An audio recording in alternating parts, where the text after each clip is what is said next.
हरिओम। जय श्री कृष्ण।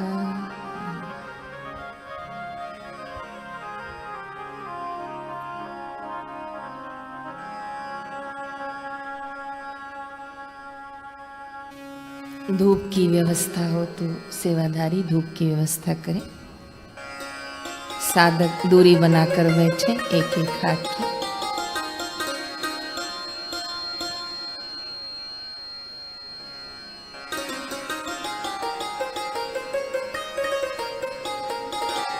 अनंत अनंत वंदन, अनंत अनंत नमन। नारायण स्वरूपा, ज्ञान रूपा,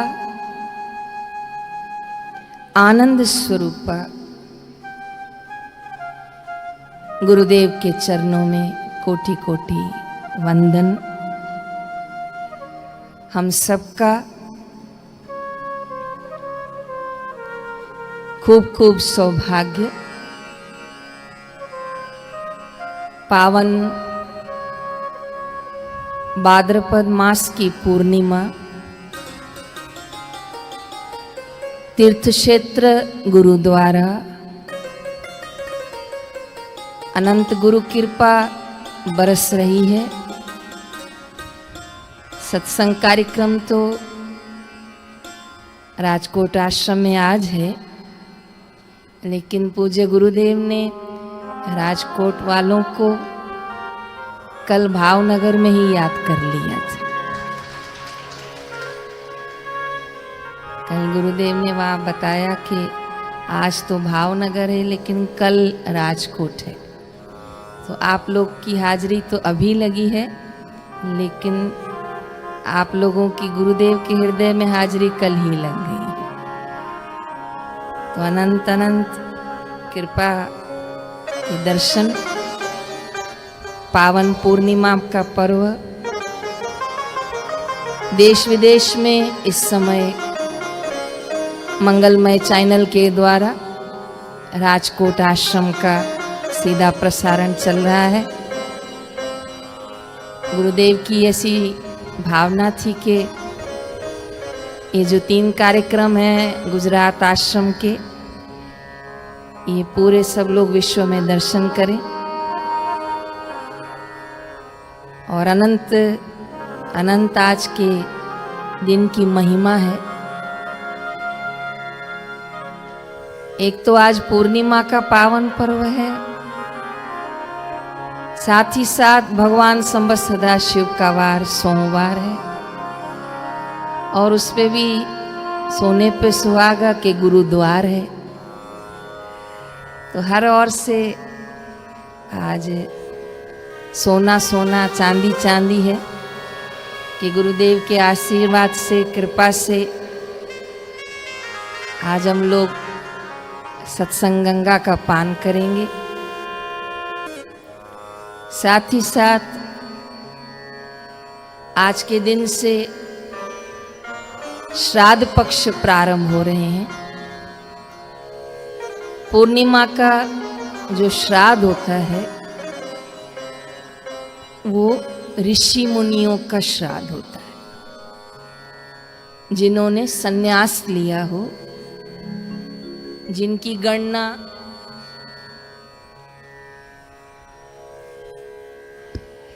और मुनियों में होती है। आज पूर्णिमा का श्राद्ध गृहस्थी लोग नहीं करते हैं, ये महापुरुषों का आज दिन होता है। तो ऐसे समस्त महापुरुषों को, मुनिजनों को, ऋषि जनों को, साधु संत के देह में जो धरा पर पधारे थे और लाखों कल्याण उनकी वाणी से, उनके ज्ञान से हुआ, ऐसे समस्त साधुजनों को, ऋषि मुनि जनों को हम सब प्रणाम करते हैं। मनी मन हम उनको नमन करते हैं, चरण वंदना करते हैं और प्रार्थना करते हैं कि आप समस्त पितृगण ऋषि मुनिजन जो पूर्णिमा का श्राद्ध प्रारंभ होता है, शास्त्रों में उल्लेख आता है कि 15 दिन धरती पर विराजमान होती है। तो आज ऋषि संत मुनिजनों का हम भले श्राद्ध न कर पाए, न कर सके, लेकिन गौ माता को आप ऋषि मुनि संतों का नाम लेकर कुछ चारा, कुछ केले, कपासिया या गुड़, जो आपको अनुकूल हो वो जरूर खिलाएं। सब लोगों के घर में ऐसा नियम होता है कि जिस तिथि पर उनका श्राद्ध होता है वो उसी तिथि पर और कन्या को बुलाते हैं। लेकिन नम्र निवेदन करूंगी कि पूरे 15 दिन पूर्णिमा से लेके अमावस्या तक कोई तिथि में श्राद्ध होगा, कोई तिथि में नहीं होगा, लेकिन 15 दिन ही आप दक्षिण दिशा की ओर सूर्यास्त होने से पहले 6, 6:30, इससे लेट नहीं कीजिएगा। आप दक्षिण दिशा में दिया अवश्य कीजिएगा। और श्राद्ध हो या ना हो, इन 15 दिनों में आप कौवे को बूंदी और सेब, समझते हैं ना, वो जरूर डालिएगा। श्राद्ध हो या ना हो, 15 दिन गौ माता को रोटी जरूर डालिएगा, जो भी घर में बना हो सादा भोजन, चाहे श्राद्ध हो या ना हो। निवेदन स्वीकार करेंगे तो इसमें हित ही है कि ये 15 दिन तांबे के लोटे में जल, काले तिल, संभव हो तो सफेद पुष्प डालकर मध्याह्न ठीक 11:15 से 12 श्रीमद् भगवद गीता का 7वां अध्याय महात्मा सहित पढ़ लिया। भले बहुओं ने पढ़ा, बेटों से हाथ लगवा लिया तो भी चलेगा, पोत्या हो उसका दोता हो तो भी चलेगा।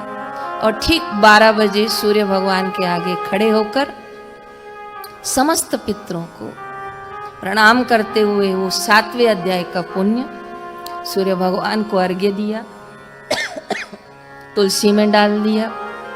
और ब्राह्मण अगर उस दिन आया है घर पर भोजन पाने, तो श्रेष्ठ मार्गदर्शन है कि कुछ जल उसको पिला दीजिए। कहते हैं जिस दिन पितृ पक्ष में श्राद्ध होता है, ब्राह्मण की देह में पितृ कई बार विराजमान होते हैं, तो वो जल 7वें अध्याय का पान करे ब्राह्मण तो बहुत ही सुंदर। उनके चरणों पे आप लोग जरूर जल डालकर प्रणाम करें, फिर हाथ धोकर उनको तिलक करें। यथा सामर्थ्य वस्त्र, दक्षिणा, मिठाई, जो आपके पूर्वज खाते हों, उनको जो पसंद हो वो उनको दें, स्मरण करें। अब आगे बढ़ने से पहले, भगवान नाम जप करने से पहले एक प्रश्न का उत्तर देते हुए वंदना शुरू करते हैं कि आजकल के आधुनिक युग में आजकल की युवा पीढ़ी और कुछ पाश्चात्य संस्कृति के संस्कारों के कारण कुछ लोग प्रश्न करने लग गए हैं कि कहाँ है पितृ, पता नहीं कहाँ गए, क्या करना है श्राद्ध, सर्वपितृ अमावस्या आएगी, एक दिन सबका नाम लेके कर लेना। ये छोड़ो, चीज़ों को छोड़ो, इन बातों को। श्राद्ध महिमा पुस्तक आश्रम की जरूर पढ़ लीजिएगा। बड़ी ही शास्त्र युक्त व्याख्या श्राद्ध की उसमें लिखी है। और निवेदन कर रही हूं कि इन दिनों में कुछ श्राद्ध महिमा पुस्तक खरीद के घर घर, गली गली, बिल्डिंग में बांटिएगा, इसको कहिएगा कि इसको पढ़ें। इसका एक ही उत्तर देती हुई मैं आगे चलूंगी कि आज आप और मैं इस सत्संग भवन में गुरु कृपा से बैठे हैं, सत्संग का श्रवण कर रहे हैं। आज हम लोग भी गीता का पाठ करेंगे ठीक 12 बजे। लेकिन ये जो देह मिली है हमको, ये साधन करने के लिए आज हम जिस देह से आश्रम आए हैं और जिस छत में आप लोग रह रहे हैं, वो जो छत आपको रहने को मिली है, वो जो गहने गांठे बहुएं पहन रही हैं, जो सासू माँ दे के गई थी, जो पति आपको पति रूप में मिला है, वो कहाँ से मिला है, कैसे मिला है? तो वो माता पिता के संयोग से ही उनका जन्म हुआ है। तो सभी जितनी देह ये मनुष्य प्राप्त है, ये माता पिता पितृ लोगों की कृपा है। और कहते हैं कि एक दिन पितरों को खिलाएंगे तो क्या होगा, लेकिन इसका भी श्राद्ध महिमा में उत्तर है कि हमारा एक दिन पितरों का एक वर्ष होता है। जयराम जी की बोलिए तो आपका दिया हुआ वहाँ उनको पूरे वर्ष प्राप्त होता है। इसलिए ब्राह्मण को भरपेट खिलाना चाहिए, गौ माता को, कौवे को, चींटियों को भरपेट खिलाना चाहिए।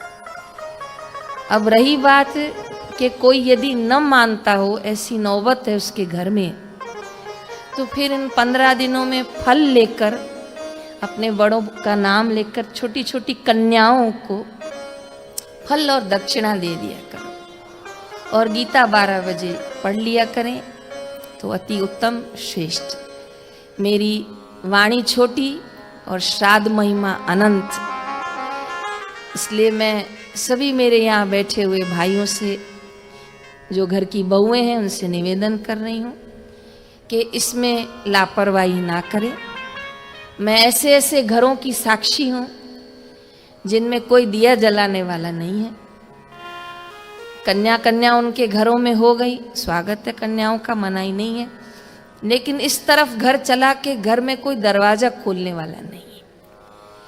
रोग बीमारी उसका पीछा नहीं छोड़ती है, कर्ज मर्ज उसके पीछे घूमता रहता है। घर में कोई बात नहीं होती लेकिन झगड़ा हो जाता है।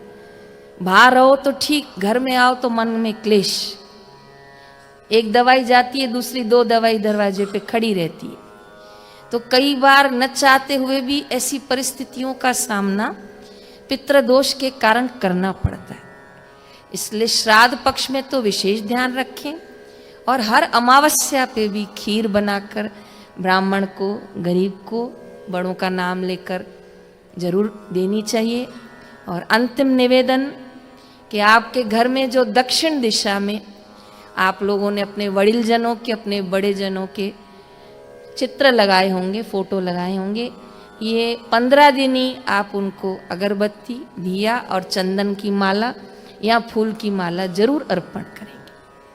अंतिम कि अगर कुछ नहीं कर सकते हैं, ऐसी परिस्थिति बन जाती है, तो उनके श्री चित्र के आगे खड़े होकर दोनों हाथ जोड़कर प्रणाम कर लीजिएगा और प्रणाम करके उनसे कहिएगा, जाने अनजाने मुझसे मन वचन कर्म से आपकी सेवा करने में कोई गलती हुई हो तो मुझे अपना पुत्र जान, अपनी पुत्रवधू जान, जो भी आपका रिश्ता हो, कि मुझे क्षमा कीजिएगा और मेरा ये श्रद्धा भाव पूर्वक प्रणाम स्वीकार कीजिएगा। प्रभु श्री राम जी ने भी पिता दशरथ का श्राद्ध वन में किया है, माता सीता भी उसमें सहयोगी रहती थी।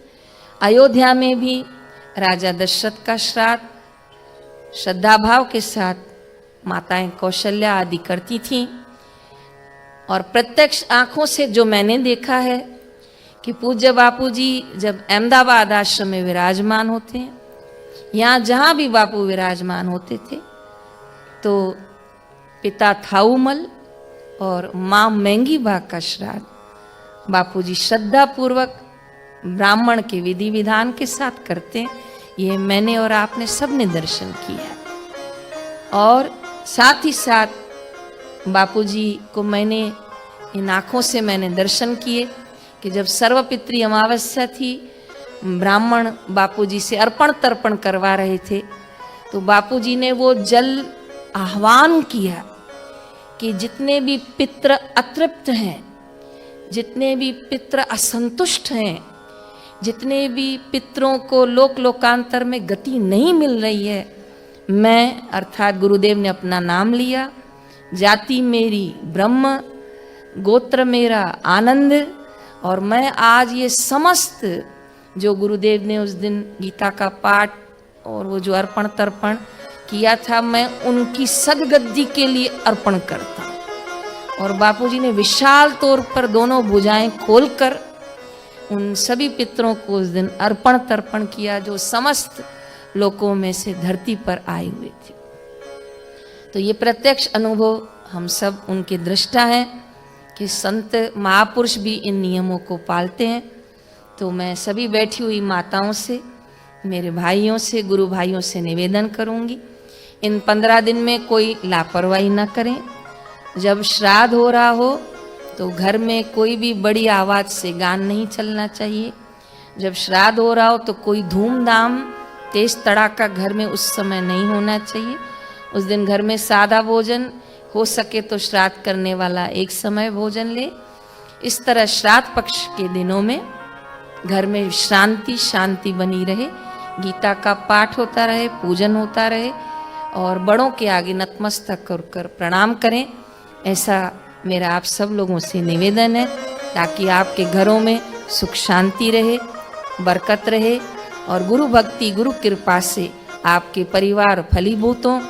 आपकी 7 पीढ़ियाँ, 14 पीढ़ियाँ, 21 पीढ़ियाँ गुरु कृपा से सत्संग गंगा का पान करते हुए वो आगे भक्ति, मुक्ति, तृप्ति, सद्बुद्धि को पाए, ऐसी गुरु चरणों में मेरी प्रार्थना। कमर सीधी, पहली उंगली अंगूठे के नीचे, धूप की व्यवस्था हो तो धूप ले आए, दूरी बनाकर बैठे। अगर मास्क नीचे उतारना है तो दूरी बना के बैठे। बड़ा पंडाल है, आराम से पीछे हो जाइए। आप थोड़े और आगे आ जाइए। भरिए गहरा श्वास, पहली उंगली अंगूठे के नीचे, निश्चिंत विश्रांति पूर्वक हरिओम के जगत में एक साथ प्रवेश करेंगे। हरि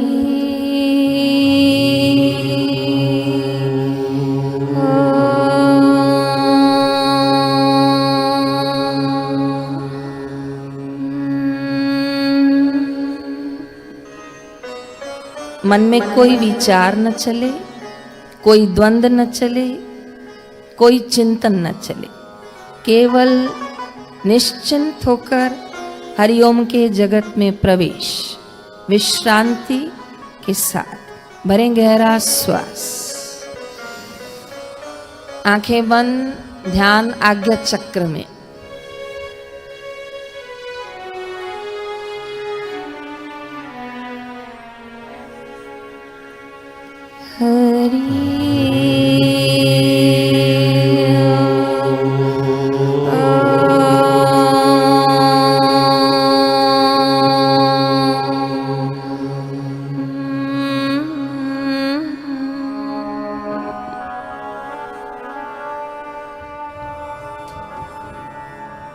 कोई कल की बात की चिंता नहीं, कल क्या होगा इसका कोई विषय नहीं।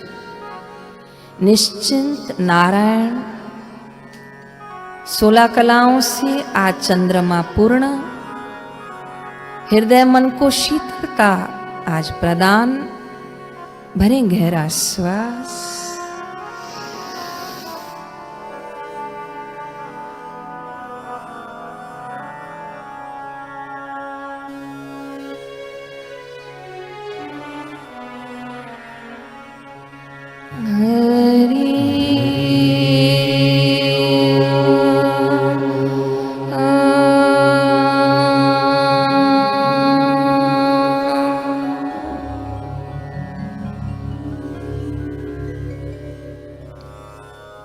पूज्य गुरुदेव कहते हैं, जितना मन शांत, जितनी बुद्धि स्थिर, जितनी विचारों की दौड़ नियंत्रण, उतना ही साधक उस सिद्ध तत्व के समीप, उस गुरु तत्व के समीप, उस नारायण तत्व के समीप। भरें गहरा श्वास,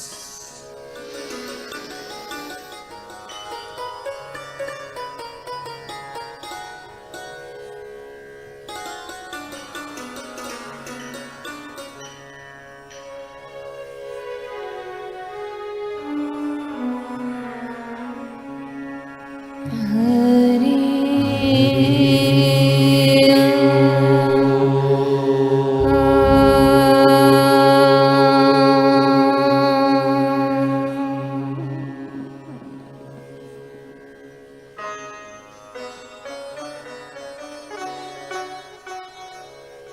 किया हुआ साधन भजन,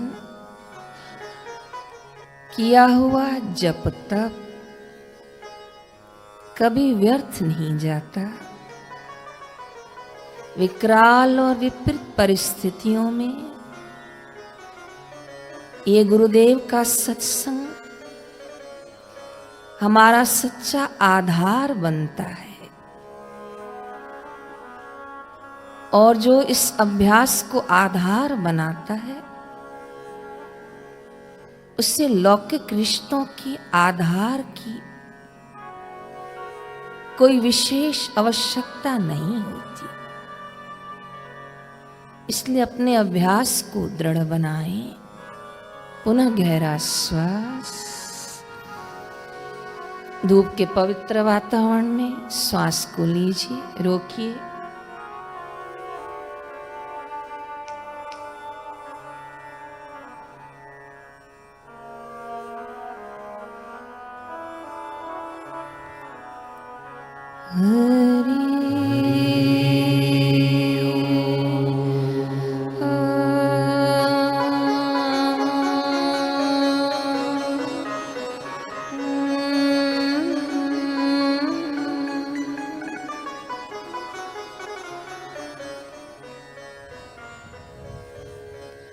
पिछले 8 वर्षों से अधिक जो विपत्तियां, जो विपरीत समय लौकिक दृष्टि से पूज्य गुरुदेव के सम्मुख है, शायद उसके आगे कोई टिक न पाता। लेकिन आज भी साईं लीलाशाह के ज्ञान की अद्भुत महिमा कि हमारे गुरुदेव अडिग हैं, निश्चिंत है, क्योंकि उस परम तत्व और परम आनंद में नित्य विश्रांति पाते हैं और अपने सच्चिदानंद स्वरूप में अडिग हैं। अभ्यास करें, हम भी उसी तत्व में अडिग रहें। भरें गहरा श्वास, केवल ओम का उच्चारण करें, मां तक अवश्य आए।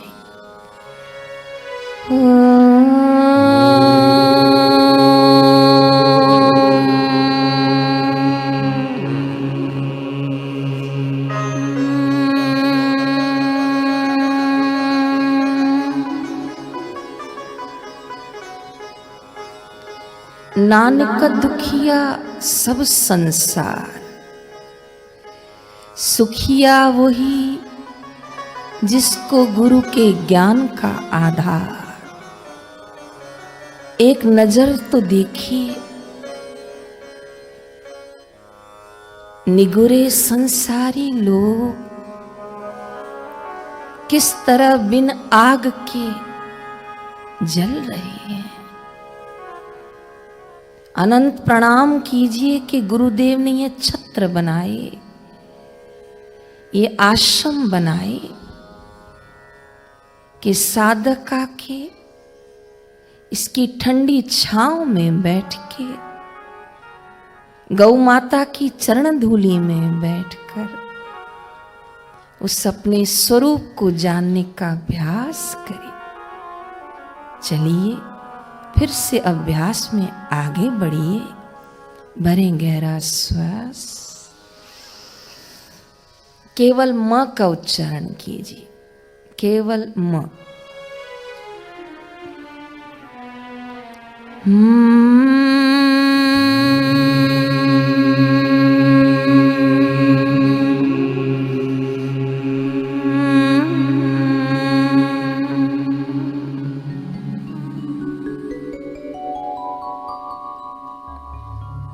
शारीरिक रोगों के साथ आजकल मानसिक रोग भी बढ़ रहे हैं, लेकिन इस तरह गुरुदेव का आदेश पालन करते हुए रोज माला करने से पहले 10-12 बार गहरे गहरे श्वास लें, रोकें और ओंकार का रकार का मकार का गूंजन करते हुए विश्रांति को पाएं तो सुख दुख की चोट अवश्य ही कम लगेगी। फिर से गहरा गहरा श्वास।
पितृनारायण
नारायण नारायण हरि हरि जय जय नारायण नारायण हरि हरि जय जय नारायण नारायण हरि हरि जय जय नारायण नारायण हरि हरि जय जय नारायण नारायण हरि हरि ओ पति नारायण नारायण हरि हरि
हरि हरि।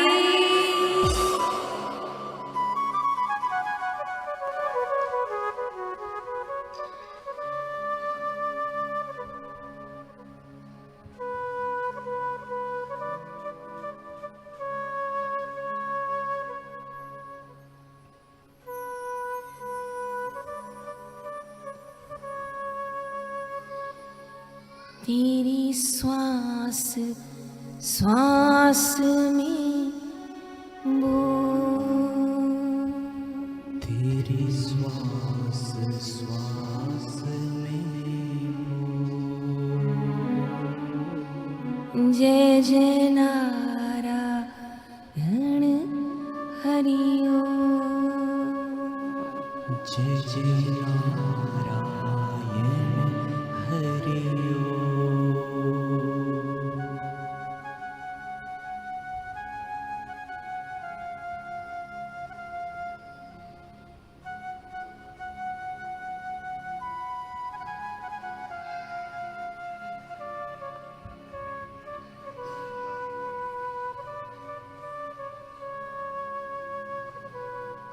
गुरु कृपा की सिंधु है, गुरु कृपा के सिंधु है, गुरु कृपा की सिंधु है, गुरु कृपा के सिंधु है, वो करुणा के दाता है, करुणा के दाता है, बापू करुणा के दाता है, बापू करुणा के दाता है, मेरे भाग्य विधाता मेरे भाग्य विधाता है, मेरे भाग्य विधाता है, मेरे भाग्य विधाता है।